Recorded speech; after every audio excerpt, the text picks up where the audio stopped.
June 4 കാണാൻ പോകുന്നത് 20 സീറ്റിൽ 10 സീറ്റിൽ UDF ജയിക്കും, 3 സീറ്റിൽ BJP ജയിക്കും, 3 സീറ്റിൽ LDF ജയിക്കും, 16. ബാക്കി 4 വോട്ട് എണ്ണി കഴിഞ്ഞ് പറയാം.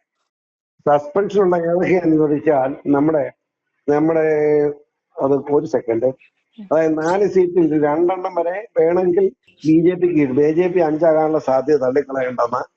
10-3-3 ഞാൻ പറഞ്ഞല്ലോ. ആ BJPയുടെ 3-5 വരെ ആകാം.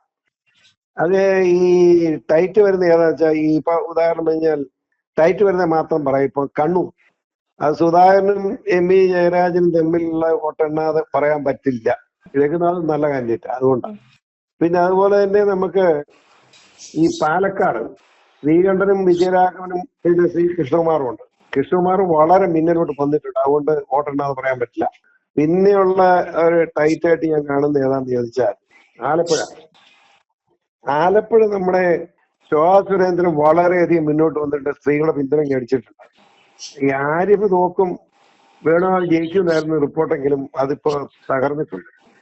അത് വോട്ടെണ്ണാതെ പറയാൻ പറ്റില്ല.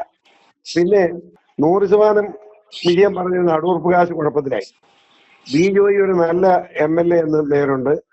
മുരളീധരൻ BJPയുടെ മന്ത്രിയായിട്ടുള്ള സ്ഥാനാർത്ഥിയാണ്. അദ്ദേഹം വളരെ മിന്നലായിട്ട് വന്നിട്ടുണ്ട്.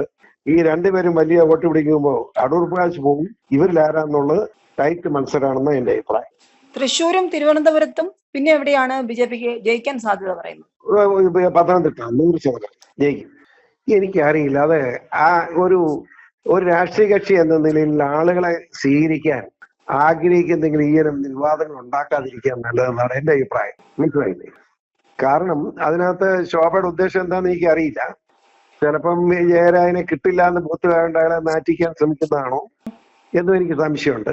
ഏതായാലും ഒരു കാര്യം സത്യമാണ്, ഇങ്ങനെ വിവാദങ്ങൾ ഉണ്ടാക്കിയാൽ പാർട്ടിയുടെ വളർച്ചയെ അത് ബാധിക്കുന്നതാണ് എന്റെ ഉറച്ച അഭിപ്രായം. പിന്നെ ഈ ജയരാജൻ എന്ന് പറയുന്നയാളും ഞാൻ മനസ്സിലാക്കിയത്തോളം പിണറായി വിജയന്റെ അനുവാദത്തോടു കൂടിയാണ് ആ ചർച്ച നടത്തിയതെന്നാണ് ഞാൻ മനസ്സിലാക്കുന്നത്.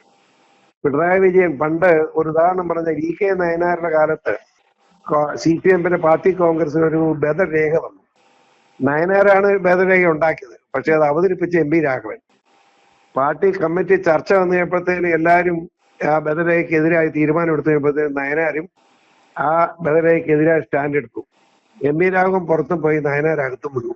ഉണ്ടാക്കിയ നയനാരകത്തും അത് അവതരിപ്പിച്ച MP രാഘവൻ പുറത്തും എന്നതുപോലെ പിണറായി വിജയനും നമ്മുടെ ജയരാജനും കൂടെ ആലോചിച്ചുകൊണ്ട് BJPയുടെ ഒരു ചർച്ചയാണ് നടത്തിയത്. കാരണം തെരഞ്ഞെടുപ്പിൽ പഴയ ഒരു ചരിത്രം പോലെ CPMന് 18 സീറ്റുകളുടെ ചരിത്രമുണ്ട്. അതുപോലെ ഒരു സാഹചര്യം ഉണ്ടാക്കാൻ പറ്റും BJPയുടെ കൂടി ചർച്ചയാണ് അവർ ആഗ്രഹിച്ചത്.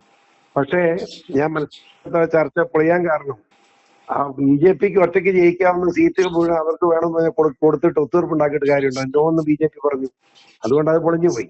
പൊളിഞ്ഞു കഴിഞ്ഞപ്പോൾ അതിന്റെ ഉത്തരവാദിത്വം പോയി ജയരാജന് തല കെട്ടിവെച്ച് രക്ഷപ്പെടാമെന്നാണ് പിണറായി നോക്കുന്നത്. ഇതാണ് യഥാർത്ഥ സത്യം. അതായത് മാസപ്പടി കേസിൽ നിന്ന് മുഖ്യമന്ത്രിക്ക് മകൾക്ക് രക്ഷയില്ല. ആ ഒരു രക്ഷയില്ല, പോകും, ജയിലിൽ പോകേണ്ടി വരും.